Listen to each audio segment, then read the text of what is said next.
Primeiro livro de Samuel, capítulo 22, estamos aqui dando sequência na fuga de Davi em relação à perseguição implacável do rei Saul sobre ele. Depois que ele se finge de louco lá no reinado de Gate, que nós falamos na reflexão anterior, Davi ele sai de lá e vai se refugiar na caverna de Adulão.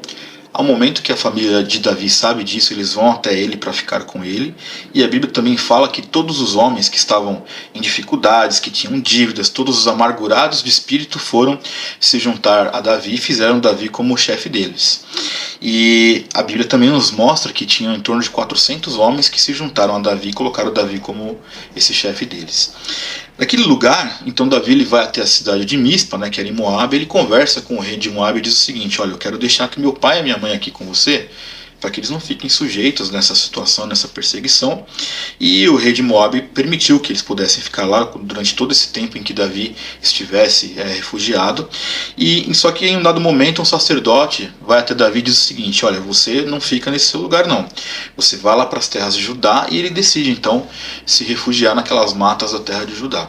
Acontece que Saul descobriu tanto onde estava Davi quanto esses homens que estavam seguindo Davi.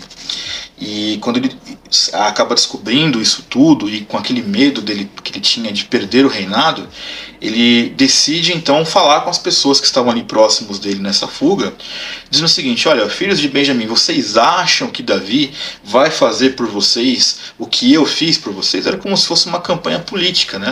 A ideia de Saul era denegrir Davi para que eles pudessem então ter uma raiva de Davi, alguma coisa assim, e simplesmente motivado pela questão do reinado, de não perder o reinado. Então você vai se lembrar que na reflexão anterior nós falamos que tinha um soldado de Saul ali perto do Aimeleque, que era aquele sacerdote a qual Davi havia enganado, e ele se lembra: olha, eu vi o Davi indo lá se consultar com o Aimeleque. Então o rei manda chamar o Aimeleque e diz o seguinte: olha, o que é que você fez, Aimeleque? Você está conspirando contra mim? O que está acontecendo, né? E aí ele responde ao rei, falou: olha, rei, é o seguinte, quem em todos os seus servos é tão fiel igual a Davi, que é seu genro? Foi a primeira vez que ele veio me consultar? Não, não foi a primeira vez. Então eu não estou conspirando contra o senhor. Aimeleque ele foi até bem firme para falar com Saul, porque ele notou que Saul estava querendo colocar uma culpa nele de algo que ele não tinha feito. Só que o Saul estava tão tomado por esta fúria, estava tão cego por esta violência que ele estava querendo cometer contra Davi, que ele virou para Aimeleque: Aimeleque, você vai morrer, porque você conspirou, você atendeu o Davi, ele está conspirando contra mim, você deveria saber. Quer dizer, tentou colocar as culpas lá em Aimeleque. E aí ele dá ordem aos seus soldados dizendo o seguinte: ó, você vai morrer. E virou para os guardas e falou o seguinte: ó, voltem-se e matem todos esses sacerdotes do Senhor, porque esses estão de mão dadas com Davi, e porque sabiam que Davi estava fugindo e não me falaram nada. Só que os soldados tiveram medo. Vocês acham que os soldados iam lá matar aqueles sacerdotes a qual Deus havia constituído? E aí então o rei diz a Doeg. Esse Doeg era aquele soldado que estava lá e que viu Davi, que nós falamos na reflexão anterior. Eu não me lembro de ter mencionado o nome dele, mas como ele viu Davi se consultando com Aimeleque, então o Saul vira para esse Doeg e fala o seguinte: Doeg, vai você então e mata os sacerdotes. E a palavra nos mostra que ele vai e mata os sacerdotes. Naquele dia matou 85 homens que vestiam a estola sacerdotal. Você se lembra que eu falei que essa enganação de Davi em relação a Aimeleque teve um custo? Está aqui o custo. Mesmo inocentes nessa história, eles não sabiam, foram enganados, morreram 85 sacerdotes.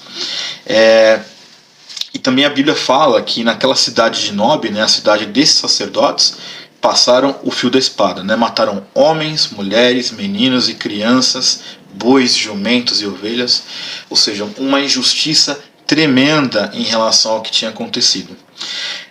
E aí o que acontece é que os filhos de Aimeleque se decidem a se juntar a Davi. Como eles haviam conseguido fugir dessa questão, dessa perseguição, eles vão então até Davi e avisam a Davi o seguinte: olha, Davi, fique atento porque Saul matou todos os sacerdotes. E aí quando ele fica sabendo disso, ele responde para o filho de Aimeleque, os filhos de Aimeleque, que um desses filhos se chamava Abiatar. E aí ele responde: naquele dia que eu vi o Doeg, eu estava ali, eu sabia que ele não ia deixar de contar tudo para Saul. E aí Davi tem esse discernimento: eu fui à casa da morte de todas as pessoas da casa do seu pai. E fique comigo, não tenha medo, porque quem procura minha morte também procura a sua. Mas comigo você estará a salvo.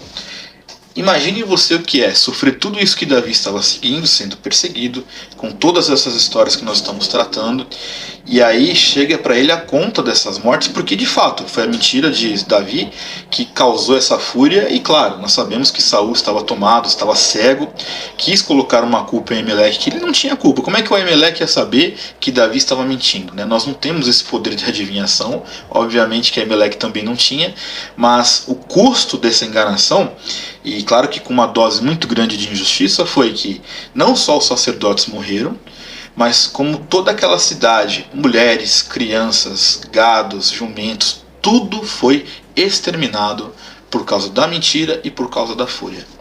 Imagine você conviver com esse peso de culpa nas suas costas, sabendo que você era um responsável, que você atrai, né, para si essa culpa, dizendo que todas aquelas pessoas morreram por culpa sua. Então, diferente do que muitas pessoas pensam, né, a história de Davi não era uma história floreada, porque a cada vez que ele fugia, a cada situação que ele enfrentava, o fardo ia ficando mais pesado, e não é uma novidade isso, e isso tem que ir de encontro às nossas vidas, porque às vezes nós pensamos isso, está cada vez mais difícil.